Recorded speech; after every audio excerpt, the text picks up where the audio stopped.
whatever people do, they always have a reason. They may not be aware of the reason consciously, but there's always a reason. If someone tries to commit suicide, there's a reason. If someone tries to hurt someone else, there's a reason. If someone is willing to work 18-hour days, there's a reason. If someone doesn't want to work, there's a reason. Now, here's the good news. Having dealt with literally tens of millions of people from hundreds of countries, or more than 100 countries to be accurate, I could be an idiot at this point and have to see there are patterns. There are patterns that'll make you angry and patterns that'll make you sad. There are patterns that'll excite you. There are patterns that'll make you grateful. The patterns that'll make you completely worried all the time. There are patterns that'll make you feel so absolutely certain you can run through an effing wall. Once you know what the patterns are, you can get rid of the ones that don't work and adopt some of the ones that do more often. And that's a good part of what we're gonna do the next few days to give you perspective. But the most important pattern to understand is why people do what they do. So as I told you, I've had a unique gift. I've had the chance to travel the world at this stage of life where literally the world is available to all of us in a few hours. But what I want you to understand is everybody has a reason for what they do, but the good news is there's only 6 reasons. There are lots of different stories, but I can tell you by experience being around the world, there's only 6 reasons. And those 6 reasons are called the 6 human needs.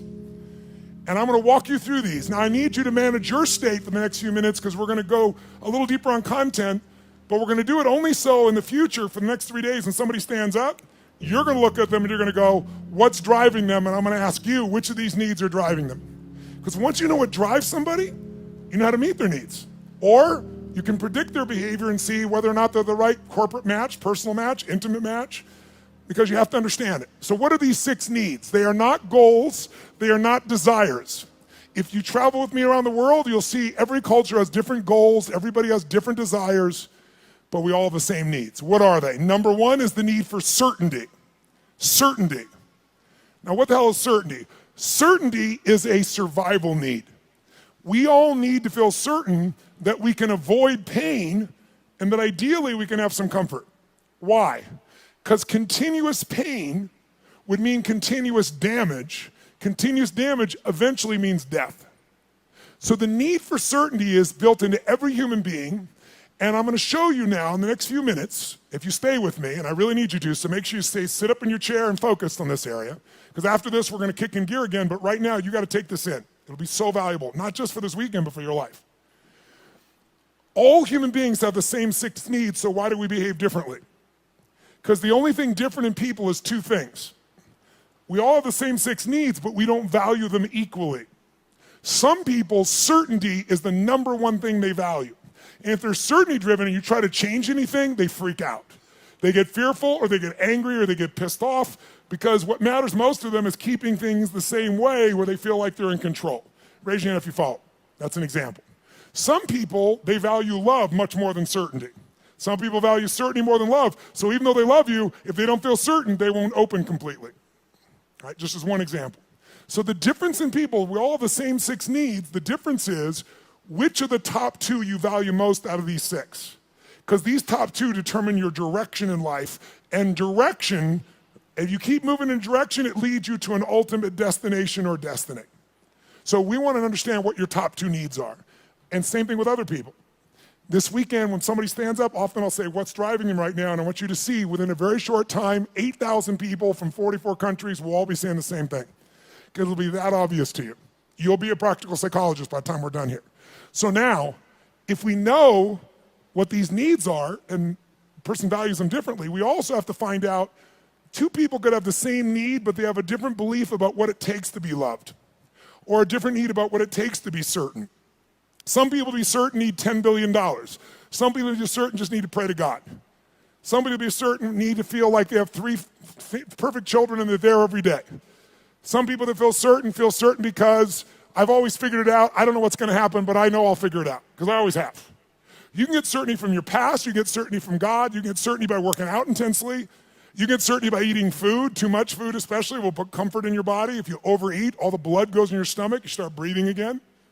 So we all need certainty. The only question is, it number 1, 2, 3, 4, 5, or 6 on your list? And the second question is, what does your brain say has to happen to be certain? Some people have certainty that's impossible to meet. The young lady over here who was sitting in the chair before we intervened had a blueprint that's never going to be met. It literally would make her unhappy regularly. So we got to know what needs you're after and what's your blueprint. How many get a feeling at least when I'm explaining here right now? It makes some sense to you. Say I. Awesome. So the first need is certainty. How can we meet our need for certainty? We can do it in ways that are positive, neutral, or negative. I can get certainty in a heartbeat if all I want to do is get really pissed off and freaked out about something. When you get angry, do you get certain, yes or no? You better believe it. So some people get angry all the time because it's their way to get certainty in a life that's uncertain. It has all kinds of negative side effects, but it works in the moment. So listen to me now. Most people meet their needs in a way that works in the moment, but not long term. So they feel good for a short time, like a sugar high, and then they drop emotionally, and they got to do it again, whether it's food or smoking or drinking or whatever it is. So you can meet your needs in positive ways, neutral ways, or negative ways. So if I came along here and I said, what's your name, sir? Chase. Chase, I want to make a deal with you. How much do you weigh? 246. We're going to weigh you in 5 minutes. He says he weighs 246. If you're within that range, I'm fine. Here's my deal. I'm going to put $50 million US cash tonight into an escrow account for you. They're going to weigh you. If you lose 50 pounds tomorrow morning by 8:30 a.m., you will receive that 50 million, otherwise they get it back. Can you do it, yes or no? No? Sure you can. Take off a leg, take an arm, we can get your ass there. There's no question, Chase. Is the goal obtainable, yes or no? Is it achievable? Is it obtainable, yes or no? But it's not sustainable, and that's how most people meet their needs. They use a drug or alcohol or food or cigarettes or something to get comfortable, to get certainty back. But the problem is it has side effects long term. Works in the short term, doesn't the long term. Raise your hand if you follow. Say I. So you could get certainty by overeating or smoking or drinking. What happens when you smoke a cigarette? Take a deep breath in and you blow it out nice and long and slow, full exhale. When most of you are stressed, how many have noticed that you either stop breathing or you breathe really shallow? How many have noticed this in the past? So you smoke a cigarette, and in the moment, it meets your need for comfort and certainty. It's killing you, but it works short term. That's how most people live their life. You can get certainty by working out. If you go on a run really intensely, or you go lift weights, and you push yourself, and all that blood starts pulsing through you, do you feel certain, yes or no? And what's the downside? Zero. So there are ways to meet your needs that are empowering, neutral, or disempowering. The parts of our life we don't like are problems. Why would we keep a problem? We're all capable of solving it. Why would we keep a problem? The only reason you have a problem that's stuck around is because it meets some of your needs. Not all of them, or you wouldn't want to get rid of it. But enough of them that it makes it hard to give up. It's kind of like, who's ever been in a relationship way too long? Let me see your show of hands. And how many knew it was wrong while you were there? Let me see your show of hands. So why the F did you stay there? Because of the uncertainty. Because, well, I'm not thoroughly happy. I'm kind of unhappy, but I might be worse if I was totally alone. What if this is the best one I'm ever going to get and I screwed it up? But what happened was most of you had that feeling, talked yourself back down into the relationship multiple times until one day you hit a threshold where your brain went, it was painful in the past, it's painful in the present, it's going to be painful in the future, I'm out of here. Who's done this before? Say I. So there is a threshold that we can find, and if we find that threshold, we can break through it pretty damn easily. We can shift, we can get to where we really want to go. So what I want you to get is, of these 6 needs, we all find a way to meet them. The only difference again is which are your top 2 out of the 6, and I've told you certainty so far. And what are your beliefs or rules, or what's your blueprint on how to get that? Her blueprint was please everybody, which is impossible, so it won't work. Raise your hand if you follow, okay? So let's take a look. What's the second human need? Well, first of all, you can get certainty in so many ways. You get certainty by praying to God. You can get certainty by doing a ritual the same way every time. You can get certainty by lowering your expectations, saying nothing ever works, nothing ever will, everybody screws things up.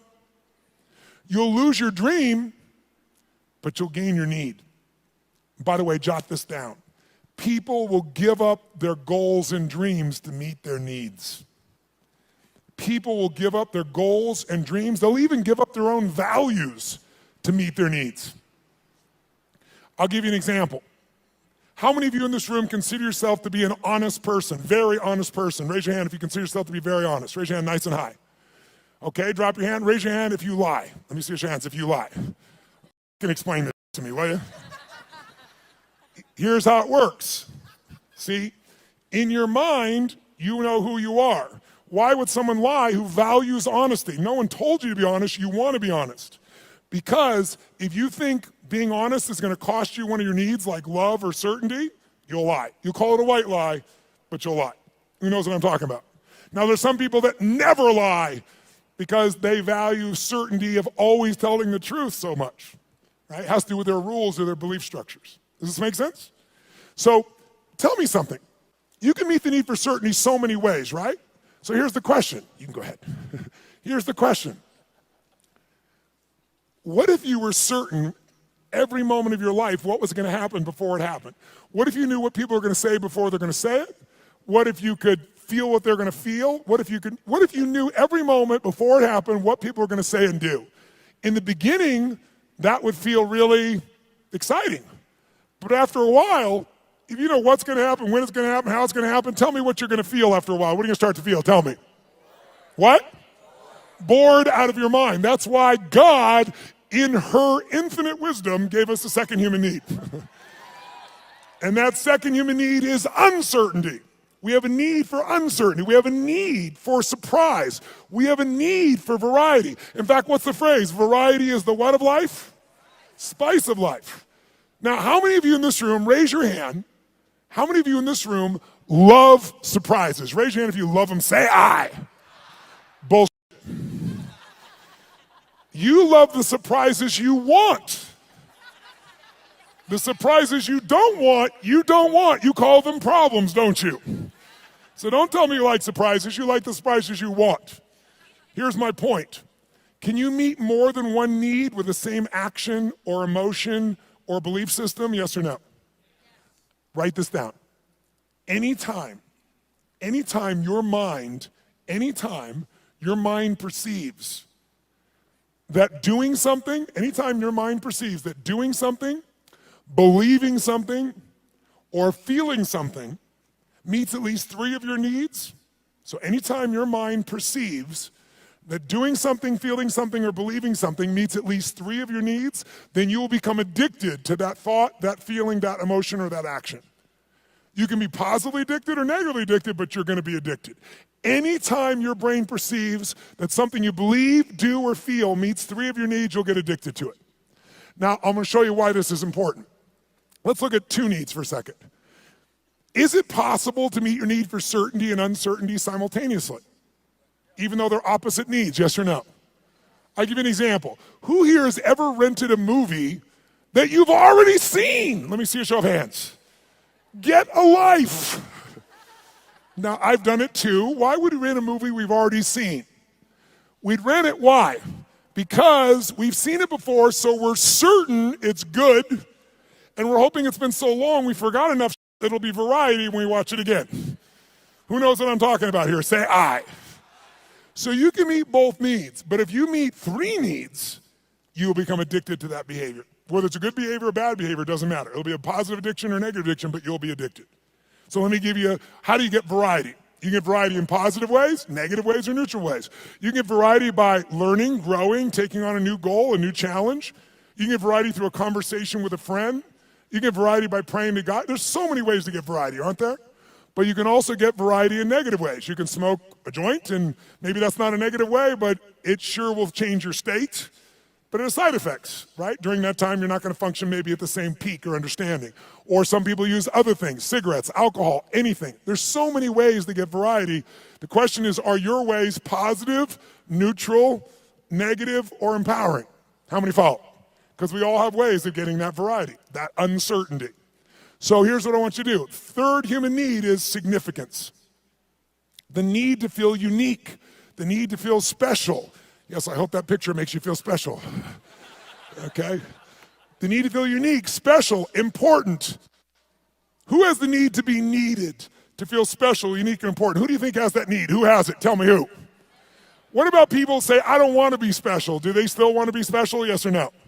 You bet your ass they do. Thou protest too much. Now, they don't want to be so special that you attack them. They might want to stay undercover, so to speak, but they still want to feel special. They want to feel unique. They want to feel needed. They want to feel important. So there are lots of ways to feel special. You can do it by working your ass off, taking huge risks and achieving something to feel special, or you can tear down everybody else that's trying to build something. Because there's two ways to have the tallest building in town. One is work your ass off, take risks, build the tallest building. The other one is blow up everybody else's building. And by the way, which one's faster, which one's easier, which takes less intelligence and less money? Tearing shit down. It happens faster. So that's why we've always had violence, and we always will unless there's a consciousness change. If I live in a tough part of the community, I'm in the hood, and you can walk through my community and you don't notice me, and I feel insignificant, I might take things into my own hands to feel significant. If all of a sudden I put a gun to your head, tell me on a 0 to 10 scale, how certain am I you're going to respond to me now when I put that gun to your head, 0 to 10? 10 is absolute, 0 is not at all. Where would you put it? Quick. Yeah, 100. Is it true? But also, when I put my gun to your head, how significant am I to you in your life, even if you didn't know me a minute ago? If I got a gun to your head, how significant am I, 0 to 10? 100. I'm the most significant thing in your life, and a moment ago you didn't know I existed. And I don't need any intelligence, I don't need background, I don't need education, all I need is a gun and the will to do it.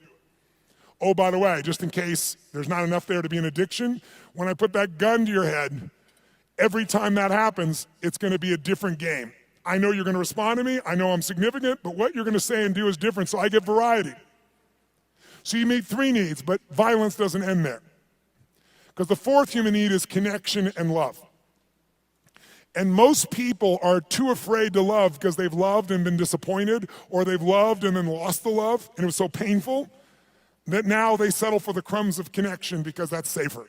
So it's a form of the need, but a low level of the need, but it's still part of the need, and we gotta meet it. So if you're going for connection and love, if I cut my gun to his head, on a 0 to 10, I'm a 10 of certainty, I'm a 10 of significant to him, I'm gonna have a ton of variety, but are we also connected in a sick way, but deeply connected in this moment, yes or no? On a 0 to 10, how much connection is there between our lives at this moment when I put the gun there? 100. How many follow this? Say I. So violence meets 4 of the human needs, and that's why we've always had it, that's why ISIS exists, that's why people do the stupid things they do, is they do it to try to meet their needs. The biggest cause of violence, though, if you'll notice, is 95% of the time when it's a terrorist, it's a male.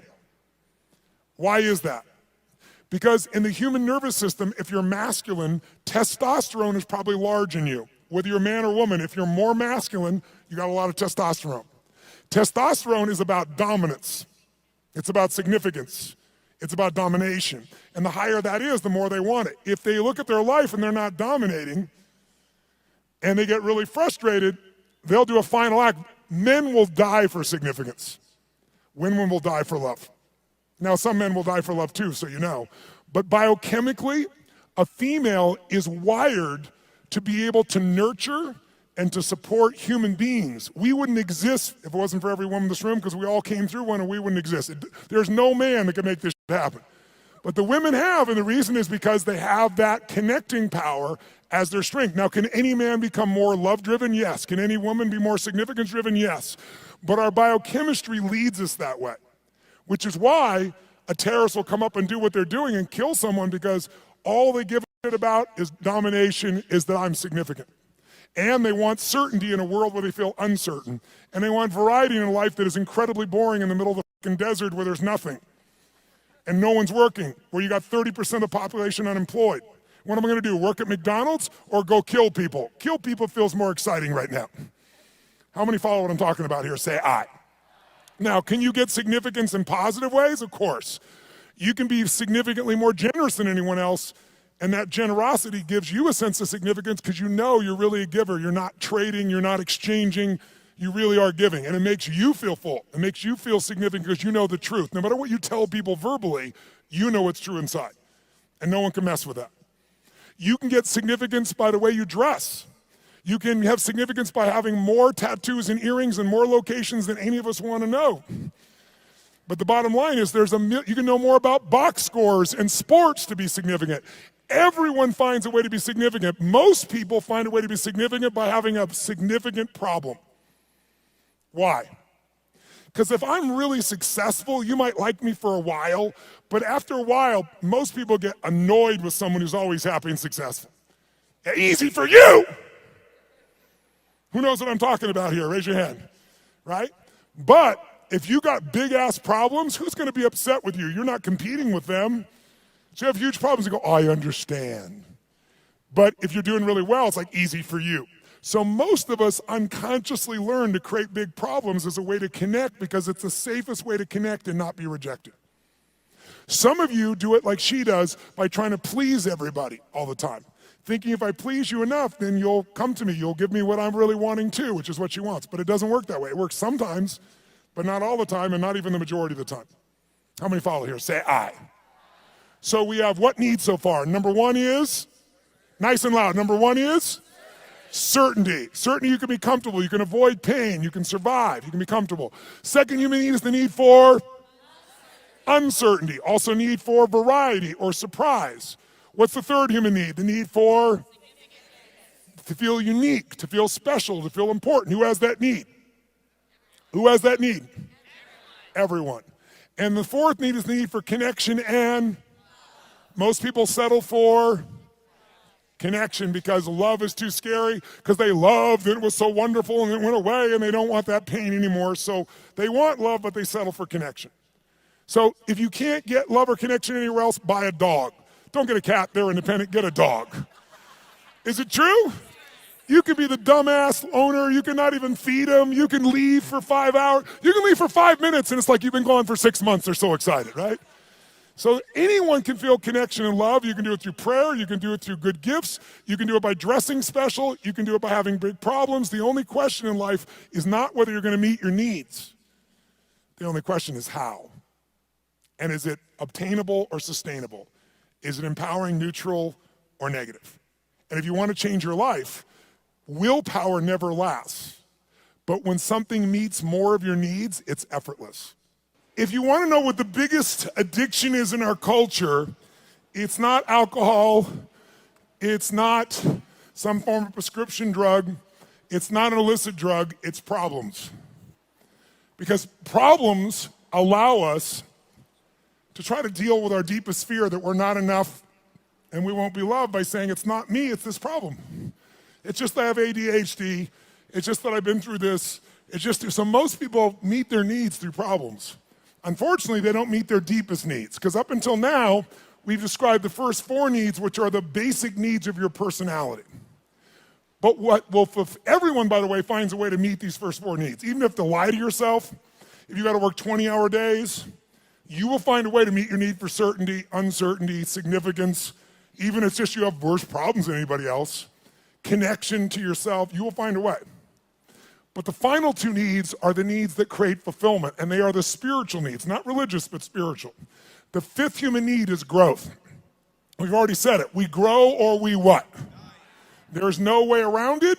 If your business isn't growing, it's dying. If your relationship isn't growing, it's dying. There are no plateaus in this life. Who's with me here? Say I. So growth is life. And if you want a one-word key to happiness, I'll give it to you right now because it's real obvious having worked with millions of people. Progress equals happiness. If you're not even where you want to be, you're still overweight, you're still financially struggling, you're still not where you want to be in your career, but you start working out. You haven't lost the weight yet, but you start feeling better, you start making progress. Or you start to change that business. Still not there yet, but you're making progress. Or change that relationship, or change your body, or change your health. Anytime you start making progress, your happiness will go through the roof. Anytime you achieve things and you don't set up something new to go for quickly, you'll lose momentum, and in a short time you won't be so happy. Because the law of familiarity will come in, and this thing that once was this big dream will now just be something that you're used to. So the purpose of a goal is not to get the goal. The purpose of a goal is who we become to achieve it. What you get will never make you happy. Who you become will make you very happy or very sad, depending upon how you approach it and what you do with your life. So our approach here is we want to grow. And then the sixth human need is the need for contribution, the need to step out of ourselves. See, how many of you in this room, when something great happens, how many of you can't help yourself, you immediately want to share that with somebody you love? How many immediately that's your first thought? Say, I. Why? Because you can only feel so much yourself. I don't care if it's sex, drugs, rock and roll, whatever it is, there's only so much pleasure you can internally have. You want to share that concert with someone. You want to share that experience with someone because by sharing it becomes more. It's more than just you. Growth and contribution are our fifth and sixth needs. They are our spiritual needs. They are the needs that fulfill us. Everybody finds a way to feel somewhat certain, some variety, some significance, even if they got to tear people down, some connection. But very few people grow continuously and contribute continuously, which is where all the joy is. How many follow here? Say I. So we're going to make a couple distinctions. But first of all, can you meet somebody and in a few minutes start to pick up which needs might be driving them most? Yes or no? Yes or no? Of course you can. In fact, I'll give you an example. I was flying, I don't know, this was probably 5, 6, 7 years ago. I was flying this small plane across the country, and I was being the pilot. And I landed in Kansas City. And I landed in Kansas. And I'm in this little airport in Kansas, and I get out of the plane, and this young man comes running out, and he's like so enthusiastic and just such a sweet, good soul. You know, you immediately got a great hit off this kid. And he says, what can I do for you? I told him I'm just flying through, I just need to refuel. He goes, how much do you need? I said, just fill her up. He goes, no problem, I leave. As I leave him, come around the plane to walk up the steps to go into the FBO, the fixed-based operation where I'm stopping for the moment, I'm gonna go up and use the facilities, and there's a young girl sitting on the stairs here, and she looks really intense. She's gothic, you know, that goth makeup. She's got, I don't remember the exact number, but like 15 earrings on one ear, one through the nose, really intense looking little character. So I noticed her on the way in, and as I walk up the steps, I walk by her and go inside, and when I came back out, the steps are really wide, so I sat on the step just beside her. She's like one person away, and she looks up at me and goes, what do you want? I said, what do you want? She said, nothing. I said, nothing.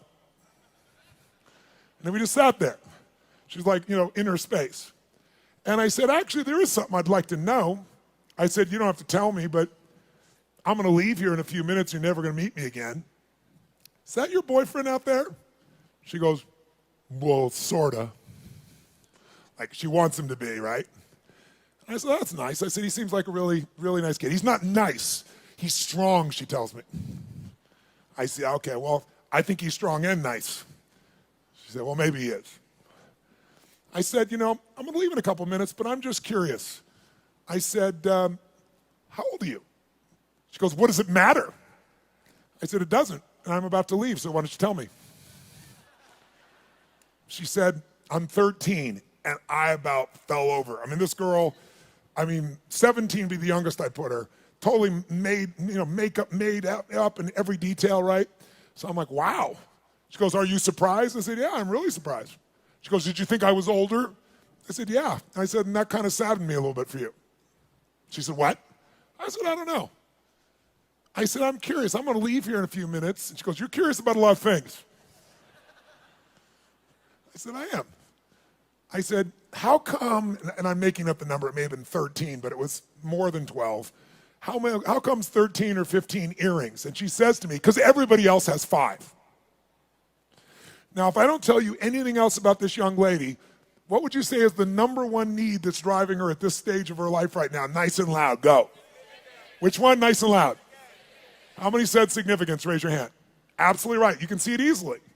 But people are driven by more than one thing. And as I'm watching her in this really tough-ass approach and thinking about how she's adapted to be unique and significant, I look down and I see she has a keychain, and it's a Tigger keychain. You know Tigger, the Disney character, Winnie the Pooh Tigger. And I go, cool keychain. And she goes, yeah. And all of a sudden I saw a little girl there for a second. And I said, Tigger, I said, where'd you get that? She goes, well, my dad got it for me. And all of a sudden there's a 13-year-old girl there. It's totally amazing.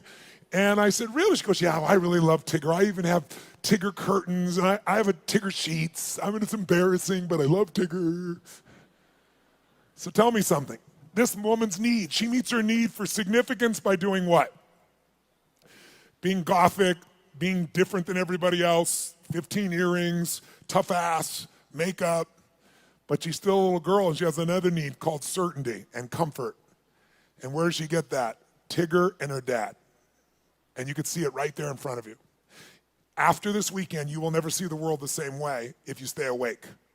Instead of seeing people's behaviors, you're going to see their attempts to meet their needs. And when people do stupid things, they're just starving to meet their needs and they're finding something that isn't very effective, or it's effective short term, but hurts them long term. And because you've done this, you can have compassion. How many of you have something on your list, more than one, where you're doing dumbass things to meet some of your needs, and even though it doesn't meet all your needs, it meets some of them, and so you keep doing it? Let me see your hands here. Say, I.